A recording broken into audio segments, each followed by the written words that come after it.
choix ont évolué ou non.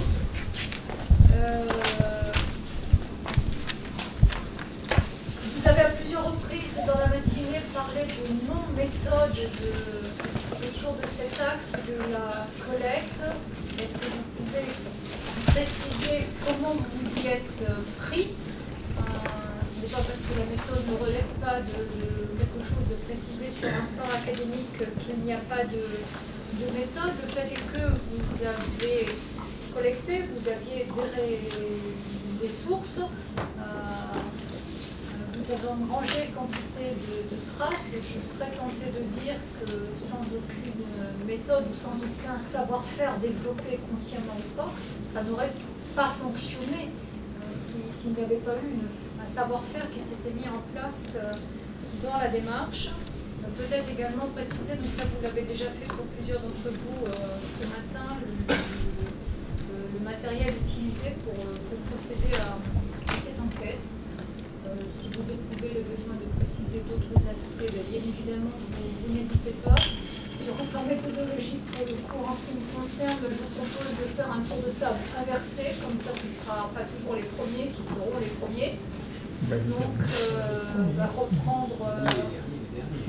voilà. Et encadrer en ce qui me concerne, Patrick, redoutablement bien le repas, pour l'avoir précédé et pour conclure dès maintenant, si tu veux bien. Bon, d'accord, alors... l'objet de la collecte. Alors, comme je le disais tout à l'heure, moi j'ai fait le choix de n'enquêter qu'en occitan. Peut-être qu'une ou deux fois, j'étais face à une personne dont la langue ne parlait pas ou l'avait oublié, ou peut-être une ou deux collectes a été faite en français sur, je ne sais pas, 100 ou 150. Voilà. Alors, en occitan, ça ne veut pas dire, c'est pas, il faut arriver à créer parce qu'on était, c'est les années 80 ou encore aujourd'hui, c'est créer le contexte de la performance. C'est-à-dire que souvent, j'abordais les personnes en français et je leur demandais expressément que l'on fasse l'entretien en occitan. C'était vraiment une demande de ma part. Et les personnes acceptaient sans aucun problème. Il pouvait arriver que 2-3 fois dans la conversation, il y ait quelques mots français, mais ça n'a jamais été un obstacle de parler en occitan, aussi parce que je leur précisais bien que je le voulais, que j'avais besoin de ça, que je voulais les entendre, etc. Donc je me mettais dans une situation de quémandeur, de demandeur, et je les mettais en situation, eux, de maîtriser un savoir. Après, sur les thèmes, ce qui m'intéressait, donc il y avait deux choses, c'était à la fois le récit de vie, et je commençais le plus souvent par un récit de vie, parce que c'est ce qui est le plus facile quand on demande aux gens de parler d'eux, ça coule, hein, c'est ce qu'on a fait nous aussi. Voilà, ça coule de source, c'est assez facile. J'étais plutôt sur un entretien semi-directif, on va dire, c'est-à-dire que ça ne me posait pas de problème que les personnes, certains avaient une parole très très facile et étaient capables comme ça de parler 5-10 minutes, un quart d'heure, sans qu'on ait besoin de les relancer, et souvent avec des choses très très intéressantes, quoi. Voilà. Mais j'évitais d'avoir, comme on peut faire des fois dans des enquêtes un peu ethno-linguistiques, d'éviter de trop saucissonner, parce qu'on sait que quand on coupe la parole, on peut aussi couper l'inspiration. Donc vie populaire, art et tradition populaire, les métiers, les croyances populaires, la religion populaire, la sorcellerie, enfin, toutes ces thématiques-là. Deuxième thématique qui était, c'était tout ce qui relevait de la littérature orale, les contes, les comptines, les chansons, etc. Et très souvent, autant sur les récits, c'est une question ouverte et puis après les gens y déroulent, autant sur la partie littérature orale, il y a un exercice de stimulation de la mémoire. C'est-à-dire de chanter, de leur dire est-ce que vous connaissez le soum soum, ah ben non je ne connais pas, mais ça ah oui, ça me dit quelque chose, etc. Donc essayer comme ça d'être dans une dynamique de stimulation de la mémoire. C'est Patrick qui disait que parfois qui disait qu'il n'était pas retourné. C'est toi, Patrick. Ah oui, non, mais Pierre disait qu'il n'était pas retourné chez des personnes. C'est vrai que c'est parfois la difficulté. Souvent, c'est un entretien unique. Parfois, il m'est arrivé, notamment une vieille dame du Médoc née en 1900, où là, j'avais un projet avec elle de faire un travail approfondi. Et j'y suis retourné 5 ou 6 fois, et c'est vrai qu'au bout de 5 ou 6 fois, il ressort toujours des choses nouvelles. La première fois, on a l'impression qu'on a tout, et puis en fait, on en récupère 2, 3 fois plus.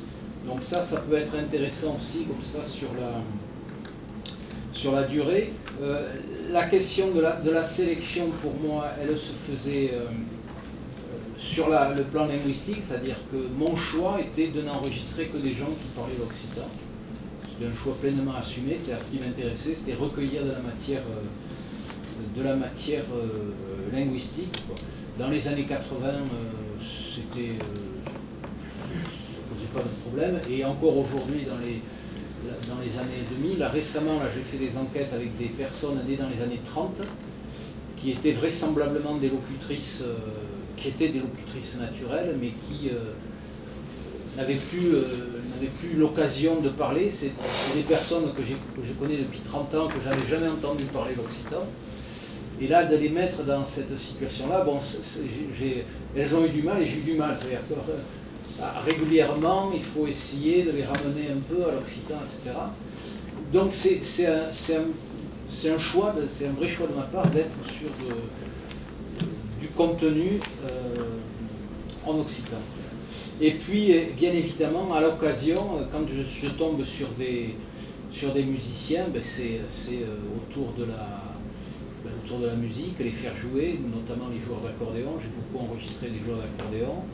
Et j'amenais l'accordéon, je jouais avec eux. Voilà, à un moment donné, c'est comment créer, y compris dans la langue. La langue, l'instrument, le chant, peuvent créer une complicité qui fait qu'on se livre plus facilement. Alors, pour répertoire, forme musicale, alors les centres d'intérêt, non, j'ai pas l'impression qu'ils aient évolué. Parfois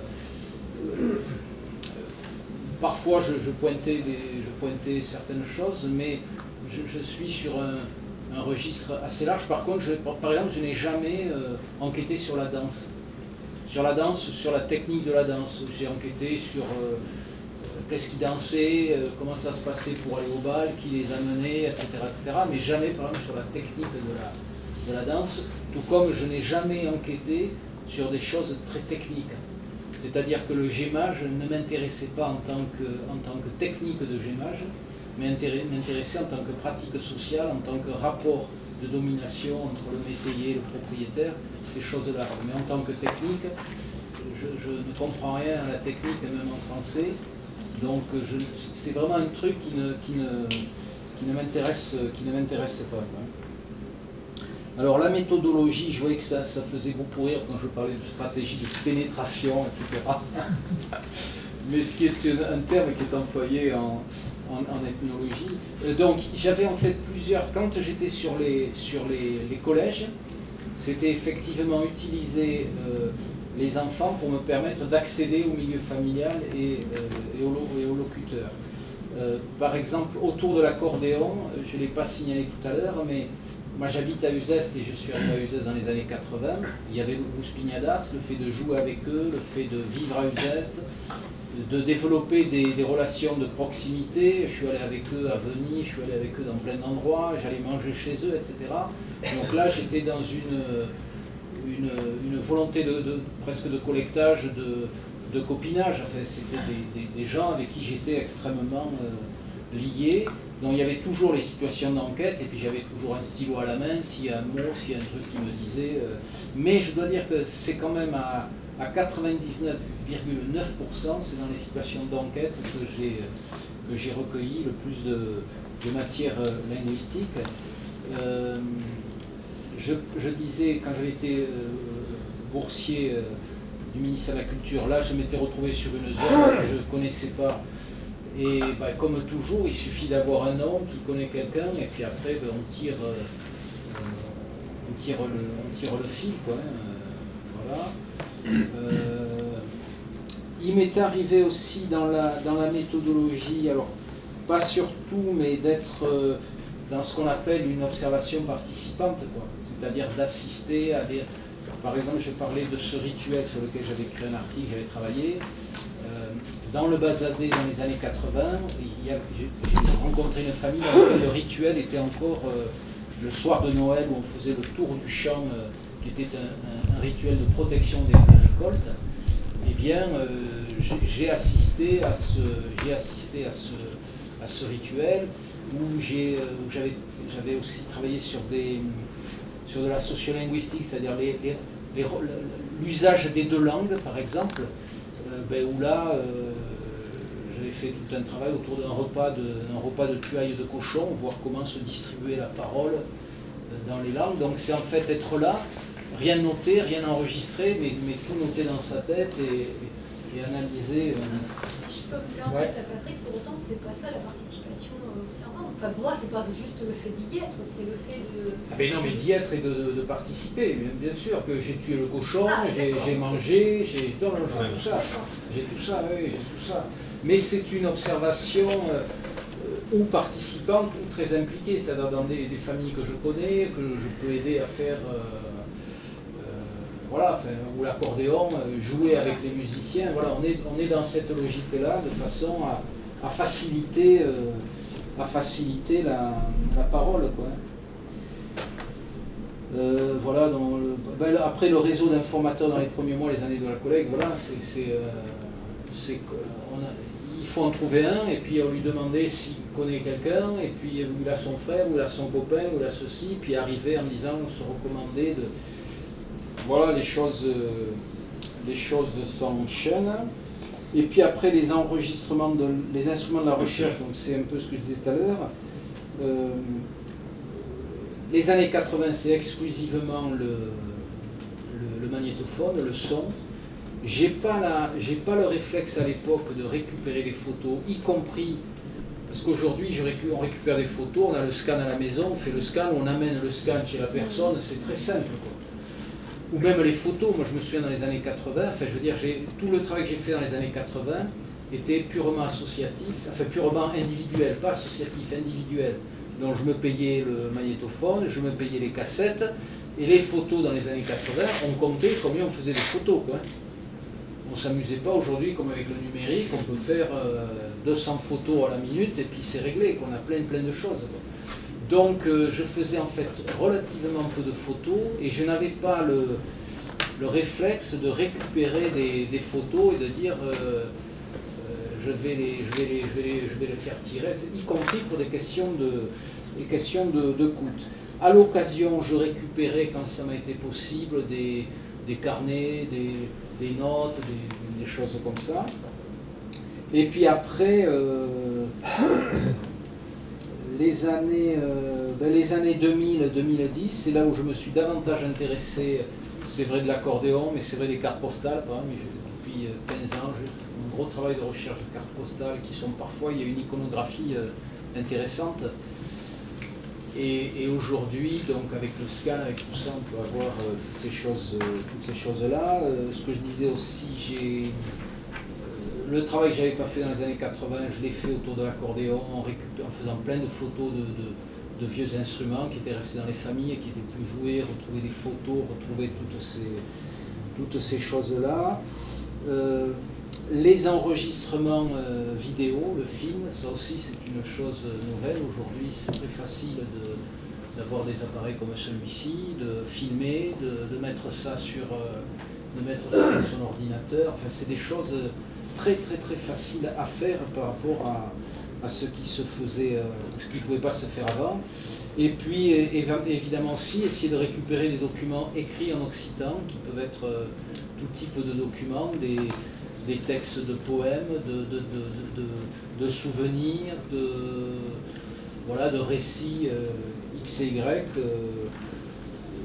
Là récemment j'ai récupéré par exemple une pièce assez extraordinaire, un carnet de métayage de 1935 jusqu'à 1975, 40 ans par exemple, où le métayer avec le propriétaire tenait, tout en français bien évidemment, mais extrêmement intéressant parce que ça nous parle du contexte social et le rapport entre le métayer et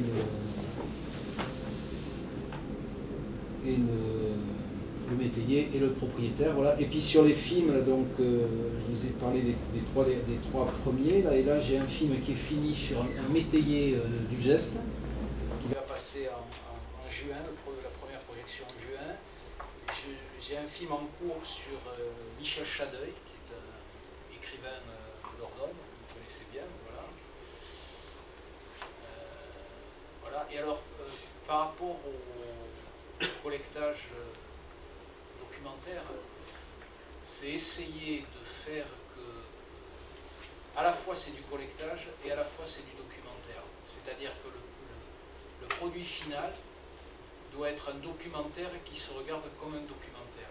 C'est-à-dire que ce n'est pas du bout à bout de collectage en essayant d'avoir le moins de défauts techniques et où on oublie que la langue c'est l'occitan. C'est-à-dire qu'il faut qu'on en reste à juger la qualité d'un film. Et en même temps, on est très proche d'un document de collectage, mais en même temps c'est essayer de faire un documentaire. Est-ce que nécessite du coup de commenter les... Pas nécessairement, c'est-à-dire que ça peut être que du... Quand j'entends collectage, c'est en fait, il y a à la fois le travail au niveau du filmage et le travail au niveau du montage. C'est-à-dire que ça se regarde comme un documentaire. Mais il n'y a pas nécessairement, ça peut être une parole libre, mais ce qui nécessite aussi dans le montage, donc au niveau du filmage, d'avoir ce qu'on appelle ces plans de couple. C'est-à-dire que ça ne peut pas être qu'un film de parole, même si c'est quelque chose qui m'intéresse beaucoup, filmer la parole. C'est une de mes réflexions. Par exemple, quelqu'un comme Depardon est pour moi un des cinéastes tout à fait extraordinaire de ce point de vue-là, parfois avec des plans fixes, avec une parole qui ne se coupe pas, avec parfois une parole qui est dans le non-dit, c'est-à-dire qu'on peut être des fois face à des gens qui parlent très peu, mais c'est la question du réalisateur qui... Et voilà, mais l'idée même de filmer la parole est quelque chose qui m'intéresse beaucoup. Tu scénarises tes ouvrages? Alors, le problème que j'ai avec le scénarisé, c'est que j'ai l'impression que ça me demande un temps, ça m'épuise. C'est-à-dire que j'arrive où je n'ai plus, quand tu dis scénariser, c'est écrire le scénario? Oui, ça veut dire que tu as déjà une intention au départ de ce que tu veux obtenir, et oui. Tu fais en sorte soit de filmer monter, soit déjà, tu sais le résultat que tu vas obtenir. Non, alors mon intention, c'est là où je suis dans du collectage, et je reviens sur ce que je disais dans du collectage semi-directif. Je suis face à une personne et je la fais parler. Je la fais parler sur tous les sujets dont je vous ai parlé tout à l'heure, sur son enfance, sur ses parents, sur ses grands-parents, sur son travail, voilà. Je la fais parler et j'essaie de recueillir à peu près le même matériau que ce que je recueillais quand j'étais avec le micro, sauf que là, il y a la prise en compte du cadre, de l'image, parfois de changement de plan, et puis la nécessité de la filmer dans un contexte de vie, en train de marcher, en train d'aller au jardin, en train de s'habiller, en train de chercher quelque chose. Mais c'est aussi essayer après de faire un film avec ce que j'ai. Sachant que je fais tout seul, le son, l'image, etc. Il n'y a pas de budget, il n'y a pas tout ça. Donc c'est aussi essayer de faire quelque chose à l'économie et sortir avec peu de rush, avec sortir quelque chose qui tienne à peu près. Vous avez dit tout à l'heure que GMH, par exemple, tu n'es pas du tout intéressé à l'aspect technique. Je suppose que dans la relation avec les enquêtés, tu avais néanmoins conscience qu'il y avait des savoirs là qui pouvaient être intéressants. Est-ce que tu posais le relais vers d'autres personnes qui auraient pu, eux,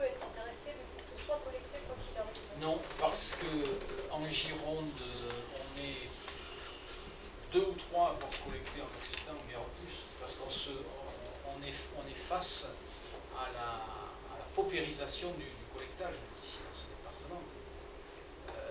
S'il y avait des services aux archives ou à la DRAC, je ne sais pas où, au conseil régional, il y aurait 15 ou 20 personnes qui travaillent sur le collectage en Occitan. Bien évidemment, il y a une dimension collective, mais là, non.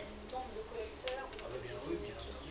Oui, bien entendu. Tu nous as parlé aussi de, on met les guillemets pour les jeunes, de stratégie de pénétration. C'était quelque chose de conscientisé pour toi? Ah oui, oui, très tôt, c'est une chose que j'ai... Ah oui, parce que je me souviens, les premières heures ou les premiers jours, je suis arrivé au collège. Déjà dans la cour du collège, je posais la question à tous, est-ce qu'ils ont des parents, des grands-parents, est-ce qu'ils parlent occitan, etc., etc. Et ça s'intégrait dans une dynamique de ce club occitan, de ce PE. À la fois, je recrutais pour le club, voilà, et même et oui, c'est ça, oui, non, ça a été quelque chose de très conscient, très tôt. Alors, je crois d'ailleurs que c'est Fabre-Lacroix qui parle de ce type de stratégie, c'est-à-dire que je m'appuyais quand même aussi sur des lectures, une réflexion préalable, et tout comme sur des méthodologies d'enquête sur systématiquement, quasiment systématiquement, une ou deux fois j'ai oublié, prendre le nom, le prénom, la date et lieu de naissance, signaler, voilà, ce b.a.-ba un peu de l'enquête, mais qui est un b.a.-ba où des fois on peut l'oublier. J'avais quand même ce minimum de technique en autodidacte, complet, sauf des lectures. Voilà. Et dernière chose, peut-être juste sur les films aussi, l'intérêt des films par rapport à la langue, c'est le sous-titrage. Autant une bande, que si on ne maîtrise pas l'occitan, ça peut être un peu fastidieux. Et la grande force aussi du film, de l'image filmée, c'est que ça peut être et dans la langue et en français, voire dans d'autres langues. Voilà, merci bien. Maintenant, c'est nous qui te remercions. Donc, je propose néanmoins que nous poursuivions notre tour de table dès maintenant. Olivier, si tu veux bien prendre la parole sur cette thématique-là. Bon, je vais continuer un peu au moins sur le sujet de la collecte. Donc, c'est une collecte également entièrement en occitan, donc qui a eu lieu à partir de 2006 systématiquement, donc qui est commandé par le Conseil général de la Dordogne, destination des archives départementales, c'est-à-dire pour être consulté partout.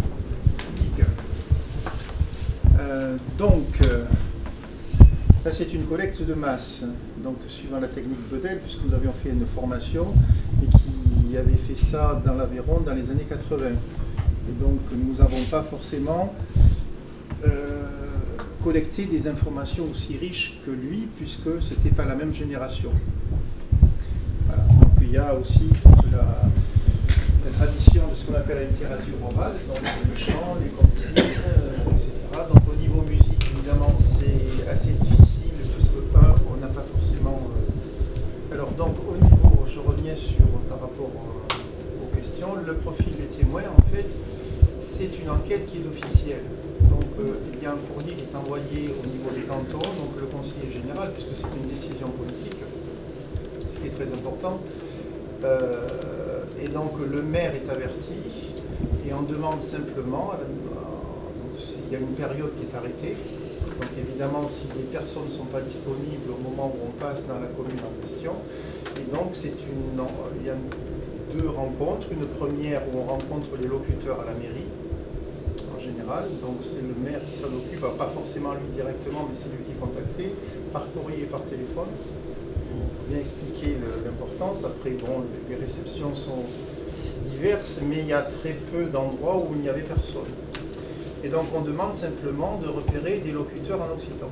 Et contrairement donc, à ce qu'a fait Patrick, où il se débrouillait lui pour trouver les locuteurs qui l'intéressaient, moi je ne les connaissais pas. Oui, à part qu'à un moment donné, je suis arrivé chez moi. Donc voilà. Et effectivement, c'est beaucoup plus facile de collecter des gens qu'on ne connaît pas. Enfin, pour moi, personnellement. Voilà. Que surtout si vous connaissez des gens avec qui vous avez des contacts en français habituellement et subitement, le français est absolument prohibé. Enfin, oui, là, donc les sujets étaient sur la vie sociale. Donc il y avait deux calendriers, le calendrier des saisons, on pouvait rattraper toutes les fêtes, c'est pas le 1er, le 2, le 3 janvier, etc. C'est simplement les grandes fêtes et puis après on laisse la parole. Donc il arrivait qu'il y avait des groupes à Tenon, par exemple, c'est très difficile à gérer, jusqu'à 17 personnes. De personnes qui sont... Peut-être qu'ils n'ont pas l'habitude de se retrouver là, donc avec des fois des tensions, c'est arrivé, assez rarement, mais ça peut arriver, donc, parce qu'il y a eu beaucoup de critiques par rapport à la méthode. Mais en fait, à la limite, on ne peut pas vous taxer d'avoir oublié certaines personnes, puisque c'est une tierce personne, donc des gens qui connaissent le contexte relationnel que peuvent avoir les gens. Il reste que telle personne, si elle est présente, parce que vous ne connaissez pas les gens. Donc, voilà. Et donc, la première, au début, en fait, il y avait 4 communes par jour, de le matin et de l'après-midi, c'était très dur. J'ai essayé d'obtenir à ce qu'il y en ait moins. Bon, c'est pas moi qui dirigeais. Voilà. La première enquête qui a été faite dans le nord du département, c'est-à-dire un tiers, ce qu'on appelle le Périgord vert, qui est pas forcément vert d'ailleurs toujours, l'arrondissement de Nontron en fait. Qui est très beau. Oui, mais il y a, c'est varié quoi. Ribérac est dedans, c'est pas spécialement. Et donc c'est Monique Bure qui est dialecte sarrasin, enfin, ça pose aucun problème. Du moment qu'on se comprend, et à la limite, plus on vient de l'OM, si on a les mêmes origines, ça veut dire, la seule question, vous dites, ah mais je ne sais pas d'Oki, enfin, vous n'êtes pas d'ici, mais qui c'est qui vous a appris à parler? Mon grand-père. Ah bon. Voilà. Donc, la première fois, c'était en fait pour participer à un projet de théâtre avec des personnages fantastiques.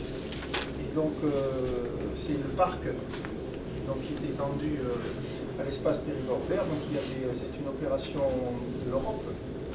Et donc, la Dordogne s'est rapprochée sur le tard. Donc, il y a eu un tiers du département, donc des communes, collectées en 2 mois. Voilà.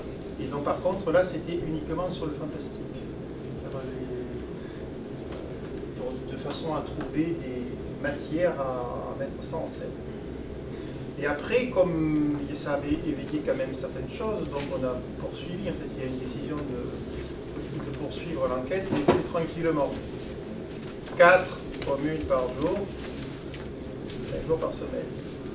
Le vendredi soir, c'est... Voilà. Donc ça m'arrivait de rencontrer 40 personnes par jour. Voilà.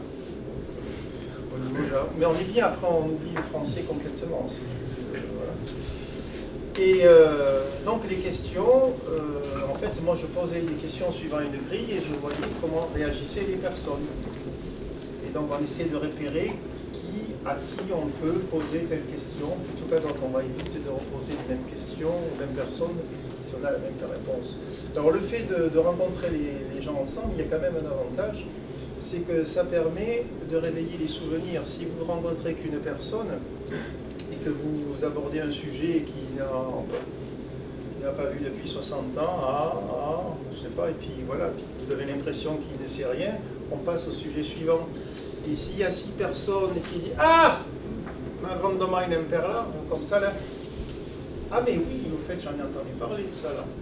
Voilà. Donc ça aussi, et puis après aussi de vérifier éventuellement si on ne vous dit pas trop de bêtises ou si on s'est repéré, parce qu'il y en a qui ne sont pas forcément d'accord, qui peuvent rappeler « Ah ça, etc. » Bon, alors, ça c'est dans un premier temps. Deuxième temps, on enregistre les personnes, ceux qui le veulent bien. Donc ça, c'est dans un studio. Mais un studio. Ah non, 15 jours après. Oui. La première fois, c'était le week-end, sur les expédiés. Donc là, en général, on laisse fermenter pendant 15 jours. Ça fait réveiller des choses comme ça. Et l'enregistrement est individuel. Alors dans un premier temps, on a enregistré tout le monde, ce qui fait que certains avaient plein de choses à dire, mais en fait, on en a ramassé que le plus gros. Imaginez dans un journal, comme si on avait ramassé que les titres, des fois. Voilà. Parce qu'on n'avait pas le temps. Il y a des communes, par exemple, à Luyac,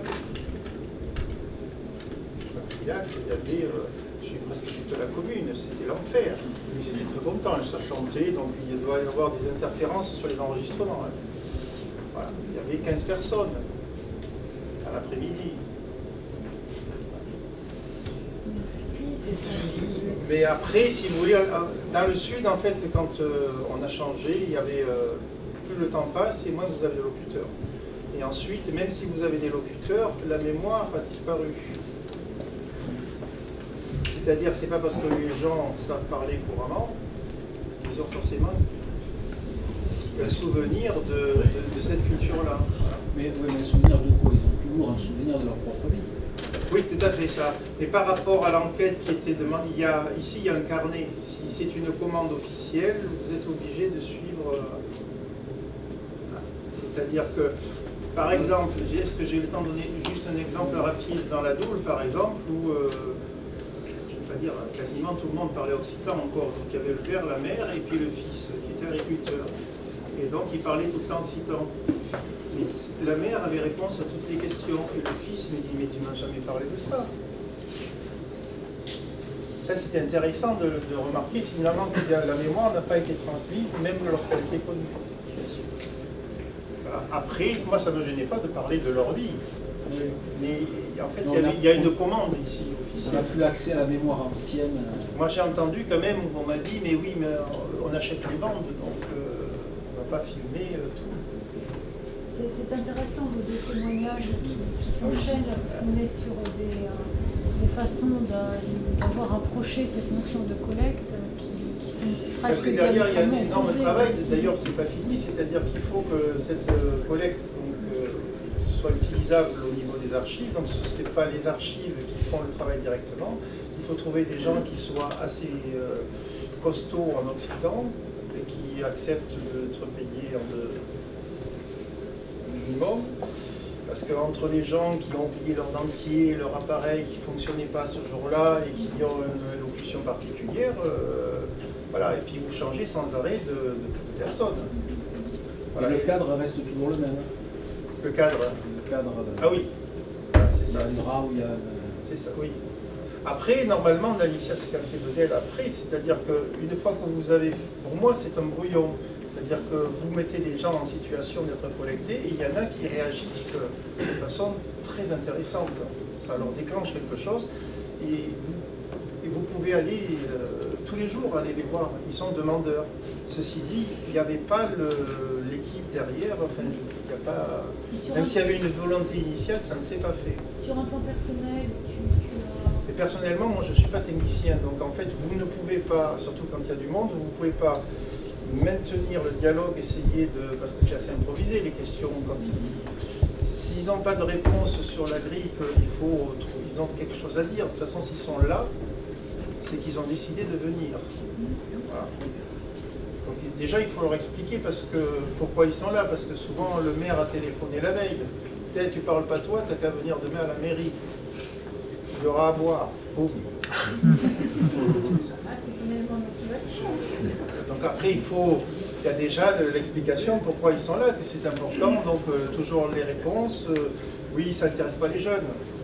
C'est arrivé par exemple où des instituts, à la suite des collectages, ont demandé, puisque vous avez rencontré des gens sur le canton, est-ce qu'il y a des personnes qui peuvent venir à l'école pour répondre à des questions?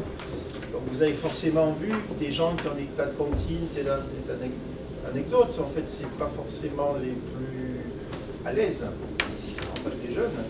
Et donc, je ne vais pas dire les envoyer au casse-pipe, mais il faut quand même des arguments. Et en fait, ils reviennent systématiquement complètement bouleversés, parce que c'est pas parce que dans leur famille, il y a un certain contexte, c'est-à-dire chez les autres jeunes, il y avait une demande. Et donc, en fait, ils se sont rendus compte qu'ils n'avaient pas le temps de répondre à toutes les questions, que ça intéressait aussi bien les jeunes actuels que eux quand ils étaient gamins. Voilà. Donc, en fait, il y a aussi... pour moi, personnellement, ce qui est intéressant et qu'on n'a pas abordé, c'est d'essayer de leur montrer qu'ils ont une culture, que ce n'est pas ce qu'ils pensent, c'est-à-dire que ça n'intéresse personne, et de les reconnecter avec ça, même s'ils n'ont pas transmis. Après, c'est vrai qu'à la fin, j'étais suffisamment à l'aise pour renvoyer la balle quand il disait que ça n'intéressait pas les jeunes et que de toute façon ils ne comprenaient pas la langue. Ben, j'ai dit oui, c'est votre faute. Si vous l'aviez parlé de ça, vous saurez. Voilà, ça c'est. Par contre, c'est possible aussi. Ça c'est hors caméra. Donc tout ça pour dire que d'une entrée qui semble être commune à tous deux, qui était celle de la langue, néanmoins des démarches qui se comparent difficilement tant elles sont assez à l'opposé l'une de l'autre, l'une totalement individuelle, l'autre collective, l'une mandatée, l'autre plus... Oui, parce que derrière, il y a quand même essayé de remettre en route toute la famille derrière. Parce qu'après le témoignage, il y a eu des retours, surtout quand la personne décède. Et donc, il y a eu des tas de coups de fil à l'agence culturelle pour demander est-ce qu'on peut avoir le témoignage de ma mère, de mon grand-père, de ma grand-mère. Oui, je crois que c'est... C'est-à-dire que s'il n'y avait pas eu cet enregistrement, sans compter les gens qui se sont inscrits dans des cours d'occitan, enfin les enfants, hein, pas les... Mais ce qu'il faut dire en Dordogne, c'est que c'est relié quand même à une volonté politique. Oui, il y a une politique là très forte. C'est l'un des rares départements de l'ancienne Aquitaine qui a une telle politique publique linguistique. Pour donner, à un moment donné, c'était au moment de la collecte, d'abord ça a été voté à l'unanimité. C'était porté par Jean Gagnère, qui est quand même un personnage charismatique. Il y avait une demande de certains conseillers de faire des sessions en occitan officielles. Tout en étant dans ce contexte politique, si on peut dire ainsi, Sylvain, quid de ton Périgord? Je n'ai pas entendu le début. J'ai entendu Périgord. Tout en gardant le contexte politique. Oui, le contexte politique. Reformulez votre question. Tout en étant dans le même contexte politique, puisque vous êtes sur la même zone géoculturelle, quid de ton Périgord? Comment ça s'est passé pour toi? Ah, d'accord. Ben, disons, c'est 30 ans avant cette histoire, en gros. Mais c'est le même cadre institutionnel. Il y a déjà... Forcément, on va dire que mon emploi est dans la lignée de la politique de Mitterrand, dans les langues, l'emploi culturel des années 80. C'est pas rien de décider de consacrer un budget au sein des archives départementales, de payer quelqu'un qui va aller en permanence sur le terrain récolter des choses, alors qu'ils ont bien assez à faire avec tout ce qui est écrit, parce que quand même, c'est pas rien, des archives départementales, c'est des kilomètres de papier à gérer. Donc dans cette époque-là, comment dire, le désir d'élargir, on va dire, le champ du patrimoine écrit par le biais de l'oralité et d'en prendre vraiment conscience et surtout l'importance. Donc voilà, je me suis retrouvé donc, le 1er octobre 1986, pour être précis, aux archives de la Dordogne, et on m'a demandé sur quoi je voulais travailler, ce qui était déjà pas mal, on m'a pas dit il va falloir faire ça. J'avais déjà carte blanche, ce qui m'a beaucoup ému.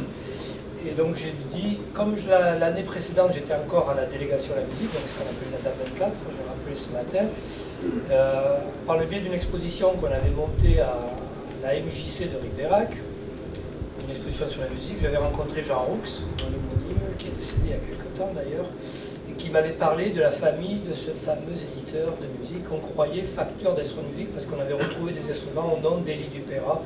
Donc il y avait une espèce d'ambiguïté, on ne savait pas trop ce qu'il avait vraiment fait dans sa vie. Et donc il m'a dit qu'il y avait encore de la famille dans le village qu'il habitait, c'est-à-dire Savignac-d'Allemont. Et donc la première chose que j'ai faite aux archives, je dis ben voilà, moi j'ai envie d'enquêter sur ce compositeur, éditeur de musique, on ne savait pas trop encore ce que c'était, mais il y avait voilà, une source là. Donc j'ai appelé l'arrière-petite-fille de l'éditeur. J'ai pris rendez-vous, je suis allé sur le terrain, j'ai vu, quand je suis arrivé au grenier, que tout seul j'en avais pour 10 ans, parce que je suis tombé devant un trésor, quoi. Il y avait là toutes les partitions, le fond de partition d'Élie Dupérat, on l'a fait donc partition, morceau par morceau avec Thierry Guavert, 2722 morceaux. Il y avait des instruments de musique à bout partout, il y avait des pierres imprimées, il y avait tout, quoi. Donc, et surtout, après en parlant autour, on s'est aperçu qu'il n'y avait pas que Élie Dupérat, mais qu'il y avait 4 autres maisons d'édition qui s'étaient établies sur le modèle d'Élie Dupérat. Et là, bon, moi je ne pouvais pas y arriver. Il y a une vie, au moins il y a 10 ans de travail, quoi, tout seul. Donc j'ai fait embaucher Thierry ponctuellement, ça a duré une bonne année ce travail-là. Donc ben, qu'est-ce qu'on a fait? On a d'abord rencontré la famille, enregistré les gens de la famille. On s'est aperçu rapidement que depuis le partage de 1923, date où la famille, où Élie Dupeyrat avait partagé ses biens, mais il y avait des querelles, des jalousies qui perdurent encore aujourd'hui, donc ça en temps après, on va dire. On a enregistré ce qu'on a pu, après on est allé voir les anciens ouvriers, il y en avait encore, d'Élie Dupeyrat, des musiciens de bal qui avaient joué cette musique-là, et surtout on a travaillé sur son, on appelle ça le courrier de l'entreprise, la correspondance, où là on a lu des milliers de lettres sans faire exploser les yeux, parce que c'est des pelures très fines, voilà, et on a appris l'histoire de ce grand homme de la musique populaire, quoi, qui a inondé la France et même les colonies de l'époque, de toutes ces polkas, mazurkas, scottish, qui sont passés dans le répertoire, qui ont été digérés par les régions, transformés, qui sont ressortis différemment, mais en fait, là, on va dire que la source était là, sachant que Dupeyrat, et comme d'autres compositeurs, parce qu'il avait à peu près une centaine de compositeurs qui travaillaient pour lui, piochait allègrement aussi dans le répertoire qui était plus ancien. Donc là aussi, qu'il la poule de l'œuf, enfin, il y a eu transformation, c'est la vitalité, la richesse et la variété de la musique populaire. Donc on a travaillé une bonne année là-dessus. Qu'est-ce qu'on a fait? On a fait un fascicule qui a retranscrit un petit peu cette histoire, cette aventure. Il y a une exposition évidemment avec les instruments, les partitions, les outils d'imprimerie, des émissions à Radio France, etc. Enfin, on a essayé, parce que ça c'était important pour moi, quand je suis rentré à ce poste-là, c'était qu'il y ait tout le temps, à chaque projet, une transmission, une retransmission de l'histoire qu'on nous avait donnée aux gens du territoire, quoi. Donc ça c'était capital, que ça ne reste pas au sein d'un musée, on va dire entre guillemets, poussiéreux, quoi. Voilà. Il fallait que le collectage vive. Donc on s'est employé à faire ça. Pour ce qui est des enquêtes proprement dites, comme Thierry avait de l'expérience là-dessus, parce qu'il avait déjà lui collecté par rapport à la Chabrette et ses musiciens de la Dordogne, moi j'ai appris avec lui directement, parce que je pense que j'ai peut-être fait un stage aux Archives nationales à Paris, si je me rappelle bien, mais après c'était un peu à l'arrache, grille d'enquête, on va dire, basique, et puis après, surtout faire confiance aux gens, comme disait Patrick, j'aime bien aussi ce côté-là, on a une structure, mais laisser aussi la place à la poésie, à la digression, c'est souvent là qu'on apprend des choses. Si on est un peu trop rigide, ça ne marche pas forcément. Et dans ce contact de digression, est-ce que ça veut dire que néanmoins le magnétophone tourne toujours? Ou est-ce que ça veut dire que l'enquête peut aussi se déconnecter? L'appareil tourne toujours dans la mesure où la personne ne demande pas de l'arrêter, parce que quelquefois on est rentré dans des choses, surtout chez Dupeyrat, où il y avait justement des querelles de famille, de voisinage, où les gens disaient bon, ça je vous le dis, mais vous ne l'enregistrez pas, quand vous coupez l'appareil. Qui, pour l'appareil, c'est un UR 13 cm, les bandes autrefois. Voilà. Après, j'ai travaillé les DAT plus tard. Donc, par rapport aux deux premiers témoignages, mais là encore quelque chose de différent, parce que c'est surtout un témoignage centré autour d'une personne et tout ce que cette personne a pu apporter dans nos répertoires et dans des répertoires périphériques, si on peut le dire ainsi. Du côté de chez Jacques, qu'en est-il? Je fais la sieste. Je ne pensais pas que c'était j'ai entendu le UR, donc je repars sur l'UR. Donc j'ai acheté à la Camif un UR de collectage, parce que je voulais avoir du matériel. Toutes les recherches que j'ai fait tout à l'heure. Et c'était un UR à cassette. Voilà. Donc le problème c'est que lorsqu'on a un excellent enregistreur, si on veut que ça soit opérant, il faut aussi acheter de très bonnes cassettes, parce que tout ça c'était ce moment. Et j'avais pas forcément des très bonnes cassettes à acheter. On avait le choix entre trois niveaux. Enfin, outre la marque des cassettes, on avait soit des C60. Donc en fait, les C60, c'est 60 minutes, mais en réalité c'est 2 x 30. Donc c'était très bien pour moi en termes de qualité par rapport à mes besoins, sauf que ça durait pas très longtemps. 30 minutes, ça passe vite, quand une heure par jour, Après, il y avait les C90, c'est-à-dire 2 fois 45. Là, c'était sur le plan, c'était une espèce de compromis qui était assez intéressant. Donc des qualités de cassette, parce que la cassette a la même taille, qu'elle soit C90 ou etc. Ce qui change, c'est l'épaisseur de la bande, qui permet de faire ça plus long ou plus court. Donc elles étaient relativement correctes, donc il ne me pas trop. Et il y avait le C120, là c'était le champion du monde de cette catégorie, ça fait 2 fois 60. Le seul problème, c'est que c'était du chewing-gum. Alors lorsqu'on a des bonnes oreilles et que l'on veut avoir du bon son, avoir du chewing-gum, c'est pas terrible. Donc j'achetais pas tout le temps des C90. L'autre problème du matériel de collectage, des UR, c'est que UR ou autre chose, lui il était moins sensible, mais enfin quand même, c'est que la cassette laisse un dépôt, c'est microscopique, mais au fur et à mesure du temps, ça finit par laisser un dépôt, ce qui fait que ça éloigne la bande magnétique de la partie, l'envoi de magnétisme et la bande elle-même de quelques millimètres. Centièmes de millimètre, mais ça suffit à déformer le son. Donc ça c'était un problème, donc il fallait les nettoyer de façon très régulière. Et l'autre problème, c'était qu'il y avait assez rapidement, disons, un problème magnétique qui fait que l'appareil lui-même était chargé, enfin il y avait un problème avec ce type-là.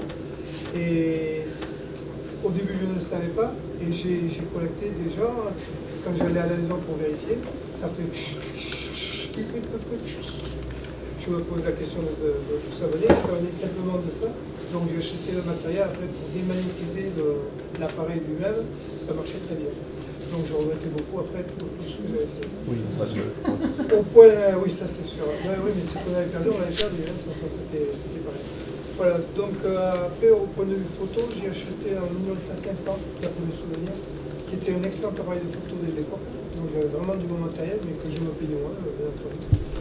Et il me permettait de photographier les musiciens, tout ce truc-là. Mais très rapidement, les gens m'ont montré leurs photos de famille, les endroits où ils avaient joué. C'était très intéressant, seulement c'était du noir et blanc. Donc, comme les photos noir et blanc étaient moins chères, j'ai acheté des pellicules noir et blanc. Et c'était une mauvaise idée parce que, en fait, les photos noir et blanc, c'est toujours coloré, c'est tout pareil, avec des couleurs. Et donc, j'étais très embêté parce que j'avais un appareil photo couleur, des trucs en noir et blanc. Donc j'ai acheté un autre appareil photo de moins bonne qualité, mais c'était quand même pas mal. C'était un Pentax dans le souvenir. Et j'ai vu tout de suite que ça marchait très bien de repiquer les photos. Mais il y avait un truc qui était pas bien du tout, c'est que les gens tenaient leurs photos, évidemment, qui ne me connaissaient pas plus que ça, même si j'étais très sympa de leur point de vue, et de là leur prêter leurs photos de famille, c'était quand même beaucoup. C'est pas qu'ils ne voulaient pas me les montrer, mais je n'allais pas les embarquer. Enfin, j'ai essayé 1 ou 2 fois, ça marchait, mais c'était quand même, j'ai très vite compris que c'était pas mon plan. Donc je me suis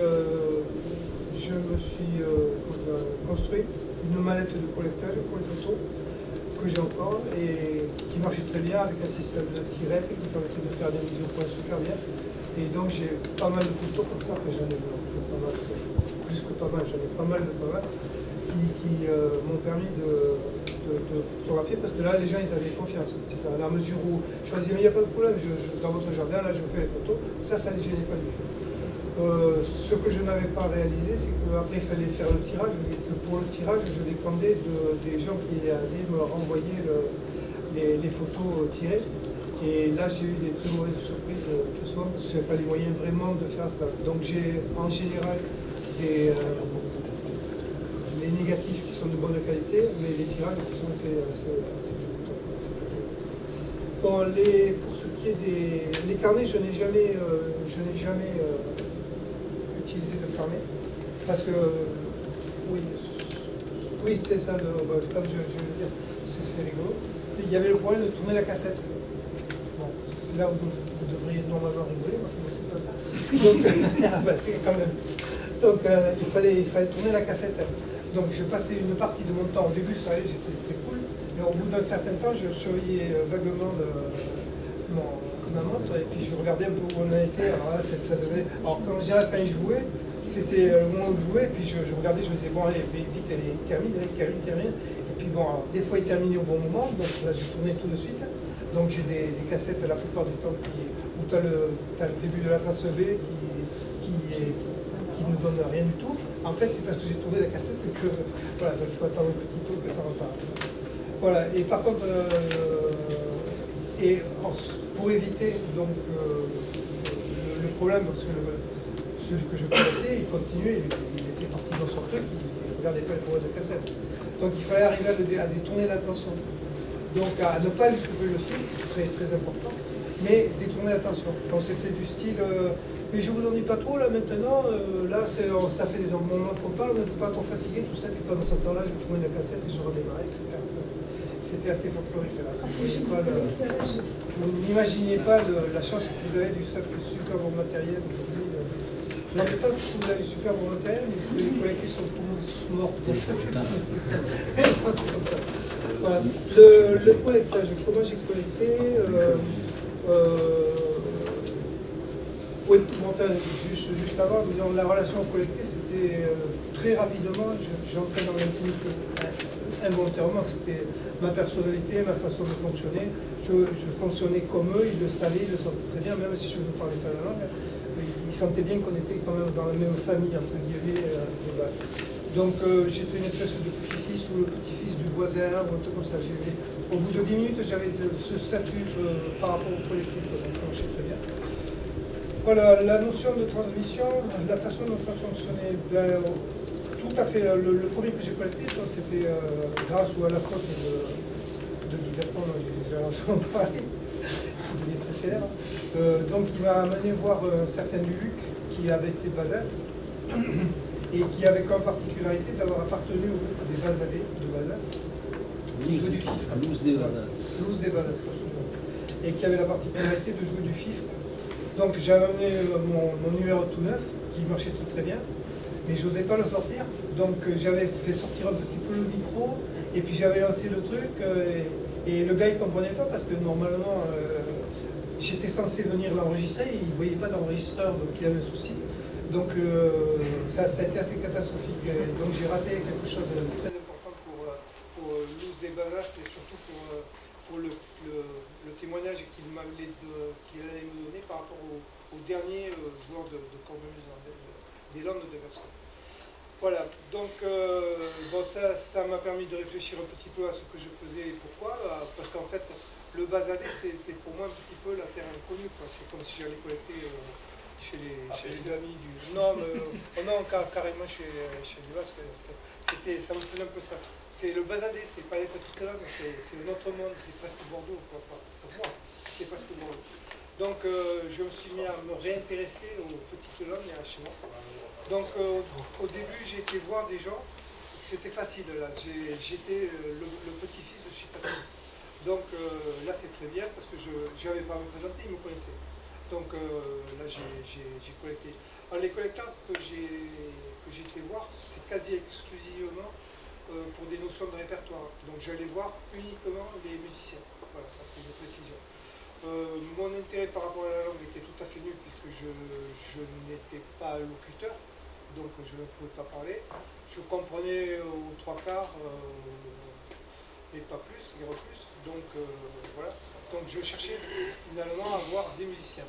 Donc, alors comme ça a été dit, c'est toi qui en as parlé, on avait au moins un musicien par famille. Dans l'oreille d'autres façons de jouer du violon qui étaient plus exotiques.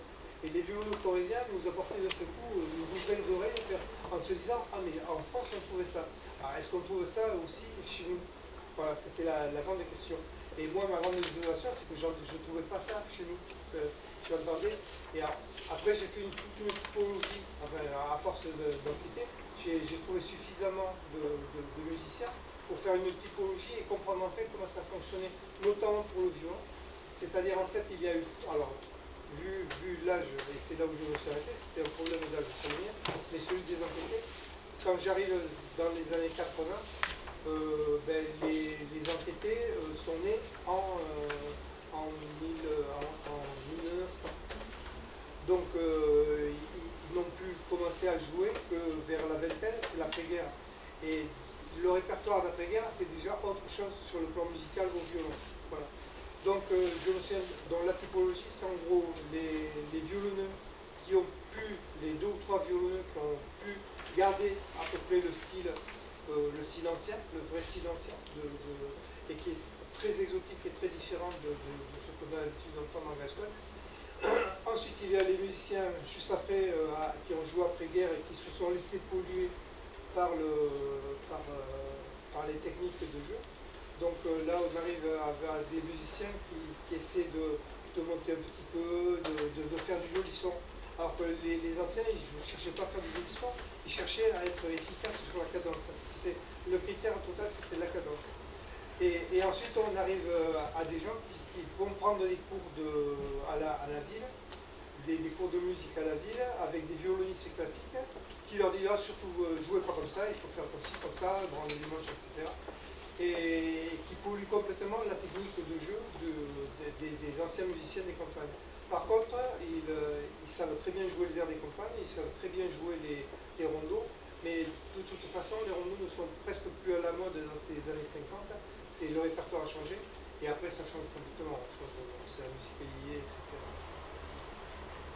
Un grand merci, Jacques, pour ce témoignage qui touche tous les aspects de ceux qui nous ont été présentés jusqu'à maintenant sur la dimension technique, sur le rôle du collecteur dans le résultat de la collecte, sur ces guéguerres, si on peut dire comme ça, repérage du terrain, oui, mais bien sûr, on le sait bien. On quitte un petit peu tout ce territoire-là pour aller du côté basque. Ou pas. Et encore, c'est la soude.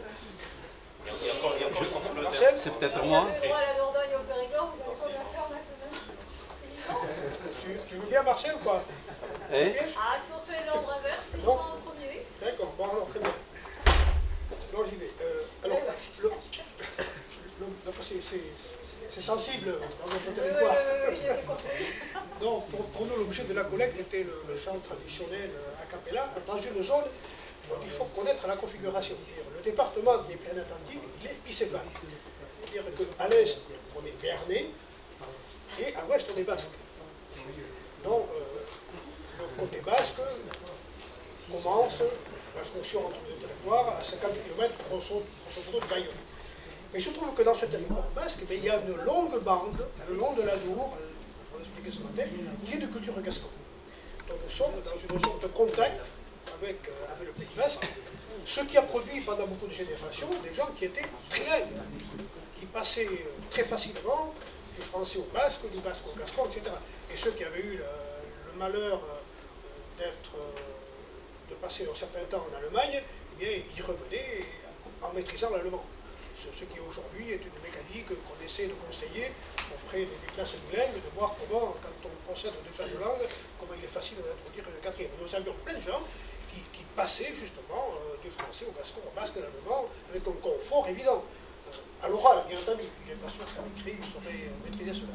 Donc nous avons fait un travail avec l'Université de Pau et des Pays de la Dour, sur un programme qui s'appelle Ilou Elé, ça c'est 3 voix, où on est allé à la rencontre de tous ceux qui étaient encore dans cette catégorie de gens qui pouvaient parler les 3 langues. Il y en a encore quelques-uns dans cette zone-là. Ce qui fait qu'aujourd'hui, même les nouvelles générations, eh bien, quand nous sommes, avec même les plus jeunes que nous, réunis dans une situation festive, et on chante à la fois en basque, on chante en gascon de façon spontanée. Il n'est pas sûr que les gascons comprennent tous ce qui chantent réellement en basque. C'est plus accessible pour le basque, parce que le français, quand même, est une langue latine, donc on peut plus facilement comprendre ce qu'on y chante. En tout cas, c'est une réalité. Donc, cette zone territoriale, elle a cette particularité qui n'est pas toujours lisible pour des gens qui viennent d'ailleurs. Toi, t'es Béarnais. Mais non. Alors, t'es basque. Mais non. Alors, t'es quoi alors? Mais voilà. Donc, il faut expliquer qu'en effet, du temps où travaux nombreux autour de la batellerie, la pêche, les carrières de pierre qui étaient le long de cette zone navigable, eh bien, imposaient de maîtriser à la fois le basque et le gascon. Et nous avions, chez nous en pays gascon, des jeunes basques placés dans des familles, souvent à l'école, comme ouvriers de ferme, pour apprendre le gascon. Parce qu'il fallait que chacun puisse se retrouver le mercredi à Pérorade sur le marché où il fallait débattre en fait de ces produits en gascon. Et le vendredi, c'était à Saint-Palais où il fallait évidemment aussi défendre ces produits en gascon. Donc, il y avait cette multiplication-là qui fait qu'on a une zone extrêmement riche. Alors, qui étaient les témoins? Alors, pour nous, c'était nos aînés. Donc, on est 70, 71, 72. C'était les aînés, c'est-à-dire ceux qui avaient 50 ans et plus. Qui, en effet, avaient dans l'oreille, pour l'avoir partagé avec les plus anciens qu'eux, tous ces chants traditionnels que l'on chantait encore avant l'arrivée, comme on l'a évoqué ce matin, de la mécanisation agricole qui a effacé une grande partie de ce phénomène. Quelle était la part de sélection que nous pouvions proposer? Bien, en fait, aucune. Ça veut dire que tous ceux qui nous étaient recommandés comme étant possesseurs, dépositaires de savoir chanter et de textes qui correspondaient étaient les bienvenus. Donc nous sommes allés à la rencontre de tous ceux qu'on nous avait conseillés. Alors ceux qui résidaient au village, mais aussi certains natifs du village. Quand vous dites ceux pour nous conseiller, qui conseillait? Je vous l'ai expliqué ce matin, on est un village de 600 habitants. Donc tout le monde connaît tout le monde. Vous posiez la question à n'importe qui sait chanter. Il y a André, il y a Marcel, il y a Pierre, il y a Jean. Voilà, on va aller voir. Donc on est allé voir forcément les plus anciens. Donc Marcelin, qui avait sûrement 75 ans à l'époque. Voilà, ces gens-là sont disparus aujourd'hui. Et on a des situations extrêmement démorables parce que du coup, ces gens-là, ils se sont trouvés valorisés par notre contact. Et nous avons des souvenirs extraordinaires qui sont d'ailleurs enregistrés. On a une soirée d'orage. On est dans un monde de famille agricole. Le père, ma mère elle est disparue, 2 fils célibataires. On a rendez-vous le soir, on vient avec notre mini-cassette et on met tout ça en route. S'élève un orage.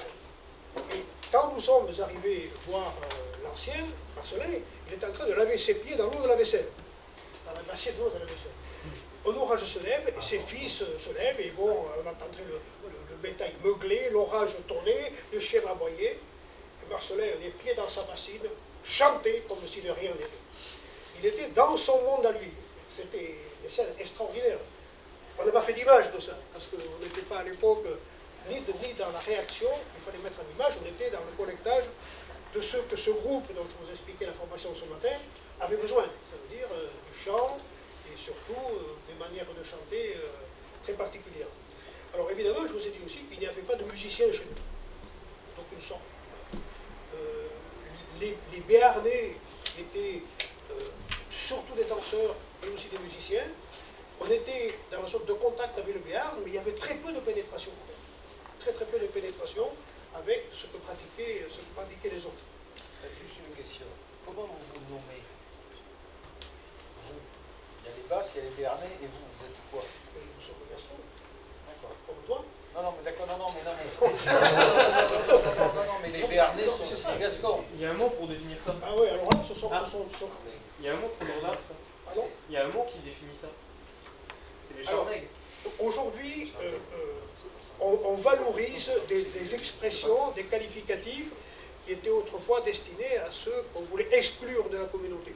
Il y a le terme de cagot, par exemple, qui étaient des gens à qui le métier du bois était destiné, qui avaient leurs entrées particulières dans l'église, surtout pas l'entrée principale. Ils étaient exclus. Aujourd'hui, certains artisans, parce qu'on est aussi sur un village où on fabriquait de la chaise. C'est un village des plus connus en France. La chaise de Cam est connue internationalement. Et les chaisiers aujourd'hui revendiquent leur appartenance au cagot. On a une autre configuration aujourd'hui qui prend de la modernité, qui est le mot charnego. Alors on est dans un pays charnego. Il y a même des auteurs qui osent exprimer ce qu'ils mettent dans le pays charnego. Alors nous, on a été toujours très prudents. Disons, ne faisons pas l'assimilation du territoire avec ce qui le compose. C'est-à-dire, dans ce pays charnego, il y a en effet des Basques purs, il y a des Gascons purs, il y a des Béarnais purs. Alors, quand on est dans la considération globale, oui, on est sur un territoire charnego. Quand nous produisons un événement culturel, culturels, il y en a 2 sur le territoire, et ils se sont déroulés d'ailleurs la semaine dernière. Oui, l'événement, il est charnégou, il est métissé en fin de compte. Mais ceux qui composent cet ensemble ne sont pas métissés. Alors, on a en effet aujourd'hui cette notion de pays charnégou que l'on voit apparaître et se multiplier dans tout ce qui est communication. Voilà, donc un charnégou, c'est un métis, mais pour nous et pour mes parents, c'était quelqu'un d'origine inconnue et soupçonné d'être plutôt malfaisant que bienfaisant. Donc et si là, vous gascon, vous ne disiez pas ni béarnais, ni landais, ni basque. Non. C'était quelque chose de spécifique. Mon père était un gascon, mais d'origine landaise. Mon père était dit chez nous landais. Aujourd'hui, on sait très bien que les landais sont des gascons. Ouais. Mais nous, là, cette définition du territoire, qui fait qu'on se définit comme un gascon. Et on n'est pas landais. Les landais, ils sont sur le territoire du département, donc ils sont rive droite de la Dour. Il n'y en a pas rive gauche. Je crois qu'il y a un truc qui n'est pas bien compris. On ne s'éloigne pas trop de la collecte. C'était juste une question annexe pour... Oui, vraiment à l'apéro, on le fera à l'apéro. Non, je tiens beaucoup parce que c'est des trucs comme dit n'importe quoi. Pour moi, la zone territoriale qui définit le Béarn et le Pays Basque, c'est une zone territoriale de 2-3 km, pas plus, en fait. C'est-à-dire que dès que tu franchis 2 km, tu passes du Béarn au Pays Basque ou du Pays Basque au Béarn. C'est pas plus. Sur le plan linguistique, par exemple, il parle basque de côté, il te demande comment tu dis bonjour en béarnais, ils te disent alors qu'ils habitent à 2 km. Absolument, même moins. Mais là, on revient à cette histoire à la prochaine livraison de petits fours. Là, on est sur la zone de contact, Béarn, Pays Basque, qui est la zone de contact de l'Est, alors que nous, on est sur une zone à l'Ouest, et surtout une zone de contact nord-sud, et non pas est-ouest. Par contre, Yvan, je crois que tu parles de la collecte, tu disais on. Alors, en fait, qui collectait? C'est toi et quelqu'un d'autre? Alors, ça a été moi en grande partie, dans la mesure où on était venu nous solliciter pour voir si on ne pouvait pas créer un groupe de gens. Donc, évidemment, moi j'ai pris la démarche, parce que c'est vrai, ça m'intéressait, et surtout, c'était pour moi un marqueur identitaire très fort. Voilà, j'avais appris le gascon de ma grand-mère, et même si les témoins nous chantaient en français, l'entretien était en gascon tout le temps. On parlait en permanence gascon avec eux, les anciens ne parlaient que gascon en quelque sorte. Donc, et c'est vrai que ça a été un lien presque immédiat par la langue. On interpelle l'ancien en gascon, déjà, il adhère tout de suite. Donc voilà, donc ça a été pour nous une entrée très particulière. Voilà, donc j'ai enregistré, alors je partais jamais seul, évidemment, on partait à 2, quelquefois à 3, et après c'était un peu moi qui guidais le sens de l'enregistrement. Et donc pour nous, la sélection, il n'y en avait aucune, on est allé voir toutes les personnes qu'on nous recommandait, mais sachant que c'était les hommes principalement qui chantaient, nous avons eu ce réflexe, je me souviens plus si c'est moi qui l'avais eu ou ceux qui m'accompagnaient, de dire, si les hommes chantaient, nous recherchons les textes les plus intégraux possibles.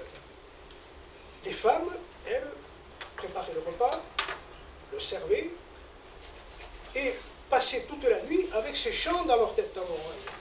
Donc il est très probable qu'elles en sachent autant que les hommes, et c'est ce qui s'est passé. Donc on est allé voir les femmes de ces familles où on avait l'habitude de chanter. Et en effet, les femmes nous ont amené beaucoup de textes qu'elles chantaient seules, parce que c'était les hommes qui chantaient en général, rarement seuls, souvent en groupe. Les femmes nous ont donné des entretiens seuls, où elles nous ont chanté quasiment la totalité des chants que les hommes avaient oubliés, tout partie, quoi, pratiquement. Donc ça a été une piste extrêmement intéressante. Alors, l'évolution des centres d'intérêt dans le temps, comme d'abord nous avons découvert ce phénomène très particulier, cet autre monde qui se crée quand des chanteurs se mettent en cercle et communient au même chant. Il n'y avait rien d'écrit. Tout était spontané et uniquement à l'oreille. Et donc, il se crée là un phénomène très particulier qui vous fait vibrer totalement, prend au niveau du plexus.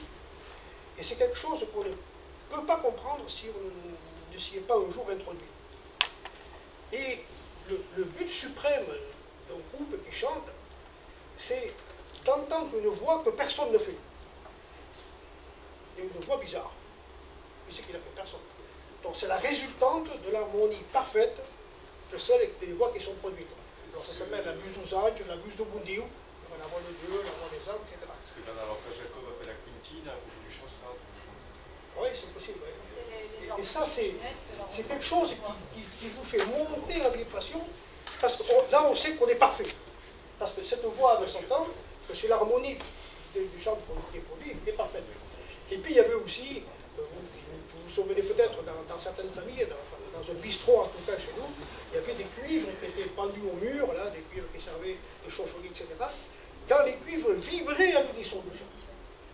Alors ça, c'est quelque chose qui vous porte, parce que le chant, il est porté, votre voix est portée et tirée par les autres voix avec lesquelles vous vous associez.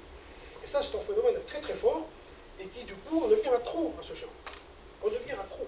Et on a envie de le retrouver de plus en plus souvent. C'est ce que le groupe des Cantaires de Cam a permis, de pouvoir aussi transmettre aux générations plus jeunes, qui suivent justement ce plaisir de chanter. Après, nous sommes portés aujourd'hui par le groupe Nanao, par exemple, voilà, qui nous amène un répertoire nouveau, mais dans lequel on a toujours aussi cet esprit vibratoire qui est très intéressant. Et puis, il y a eu la venue de ceux qui ont pu étudier ce chant, les ethnomusicologues, par exemple, qui nous ont fait apparaître des choses que nous, on ne voyait pas, en fait, dans ce chant. C'est-à-dire des particularités, des voix surprenantes qui étaient introduites spontanément par les anciens à certains moments, et pas en permanence. C'est quoi cette voix que tu fais là? Voilà, et puis ils s'arrêtaient, ils en souriaient. C'était des voix en fait qui étaient souvent des faux bourdons, placés souvent à la basse. Parce que dans les dossaux, on place quelquefois dans les hautes. Voilà. Mais c'était instinctif, et c'était pas tout le temps. Et donc, et ces faux bourdons donnent plus de puissance aux autres voix. C'est ce qui tient les autres voix. Et ça donne une dimension au chant tout à fait exceptionnelle. Voilà, bon, ça, c'est une technique. Maintenant qu'on en a conscience, évidemment, on la pratique, on essaie de la placer partout où c'est possible.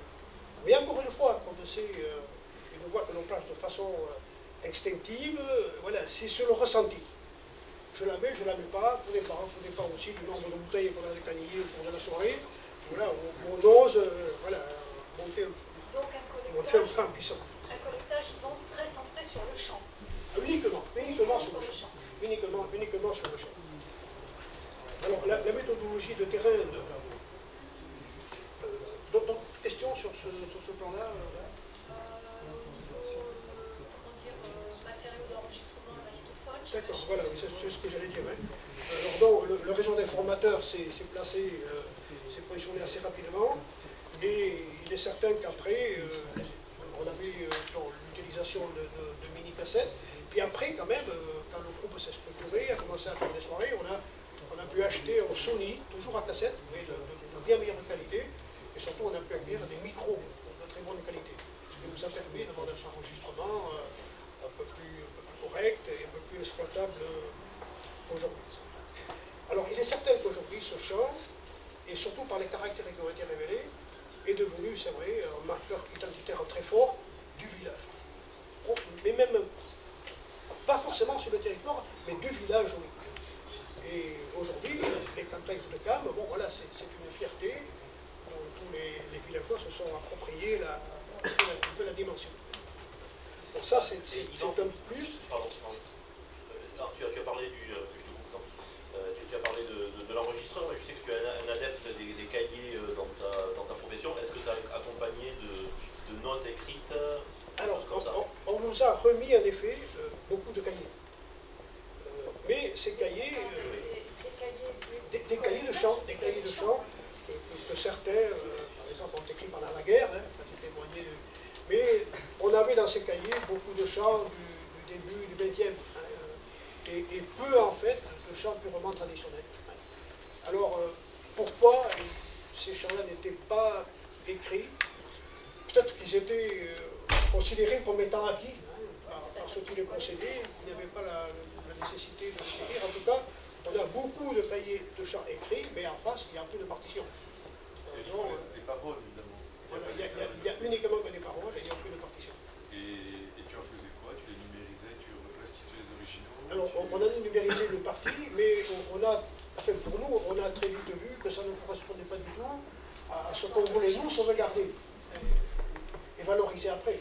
Parce que ces chants-là, ils sont connus partout, voilà, nous sommes au début du XXe, donc ils n'avaient pas un intérêt particulier par rapport à une stratégie qui était de sauvegarder ce qui justement risquait de se perdre si nous n'entrons pas dans une opération de collectage et de valorisation. Merci à toi pour cette présentation passionnée des techniques vocales et ces conduites vocales spécifiques de chez toi. Plus le petit cours sur la zone géoculturelle. On vit sur la vallée de la Soule, Marcel. Oui, alors bon, moi, mon collectage, je l'ai fait surtout en 3 étapes, enfin en 3 parties au moins. Une partie consistant à récupérer les fonds qui avaient déjà été collectés, donc j'ai parlé du fonds chez Monaran qui nous a confié toutes ces bandes. J'ai parlé des ATP et les ATP, on a quand même réussi à... J'avais un copain qui habitait à Paris, qui m'a hébergé pendant une semaine et j'ai réussi à y aller pendant une semaine tous les jours. J'étais trop surveillé pour pouvoir en récupérer des copies. Les Bretons l'avaient fait, je le savais, mais... Les Béarnais ont récupéré des photocopies du catalogue et on m'a dit que ça venait des Basques. Ah, d'accord. Et ça, c'est par rapport au montage. C'est quand Denis, je suppose. C'est quand Denis était...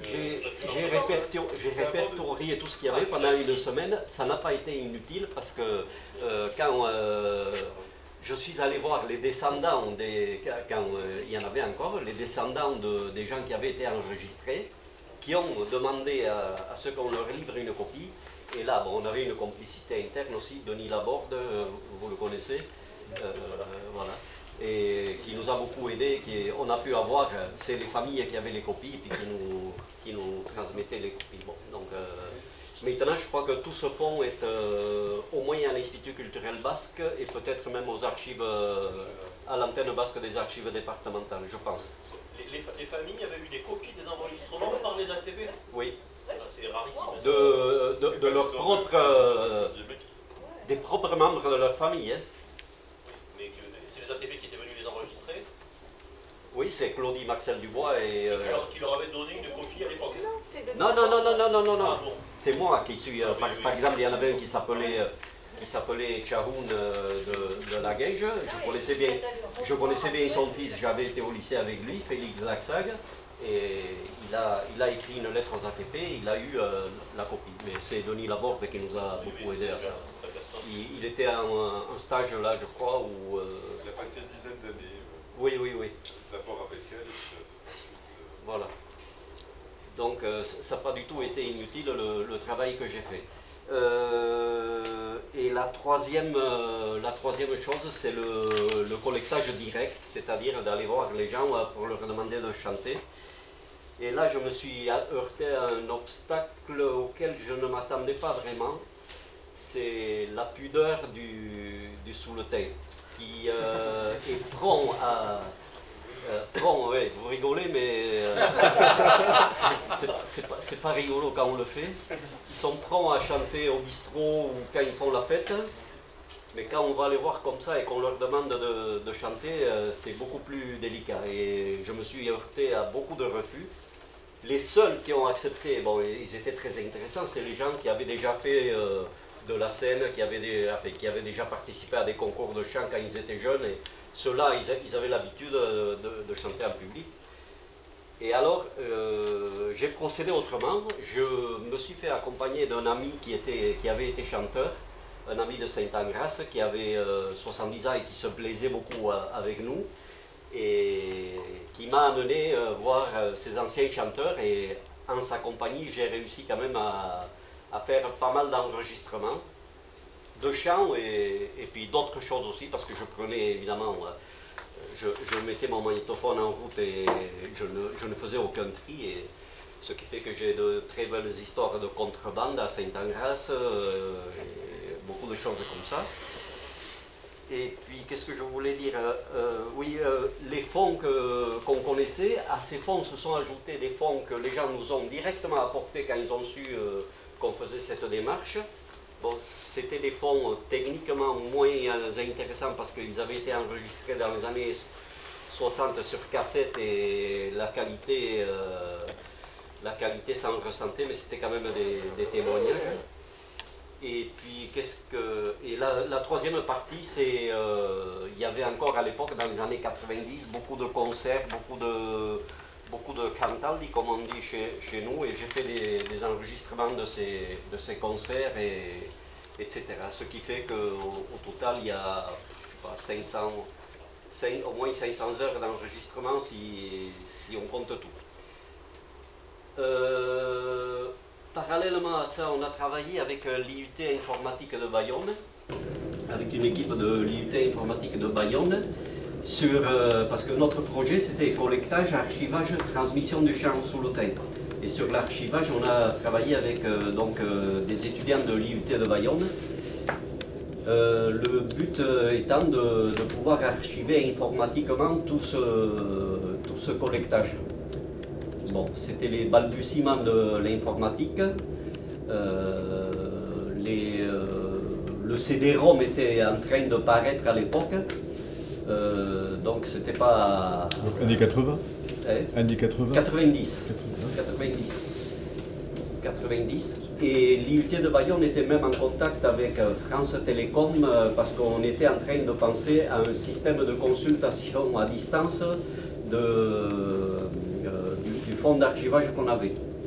C'était avant Internet. Bon, ça n'a pas pu se faire, ce qui fait que quand les sources de financement se sont taries, ce projet a dormi pendant quelques années. Et en 2008, je crois, il y a une autre équipe qui avait pris la succession, qui a décidé de le réveiller, ce fonds, et afin de le numériser, puisque là, la technique avait tellement évolué qu'il y avait de fortes possibilités, de nouvelles possibilités de numérisation. Et on a eu une étudiante en musicologie, il y en a ici qui la connaissent, Marie Rigoyer, qui a travaillé pendant quelques années à faire cette numérisation, qui l'a utilisée aussi pour ses études. Et ensuite, nous avons embauché une autre personne, une chanteuse, Maddy Oyenart, en contrat aidé pendant 5 ans pour continuer ce projet. Et nous avons retravaillé avec des étudiants informatiques de Bayonne. Et là, on a mis en place un système de consultation à distance maintenant, qui est assez bien foutu. Si vous tapez le titre d'une chanson sur Google, normalement, s'il est sur notre fond, vous pouvez l'entendre. Mais on a volontairement limité le temps d'écoute à, je crois que c'est 50 secondes, pour éviter le piratage.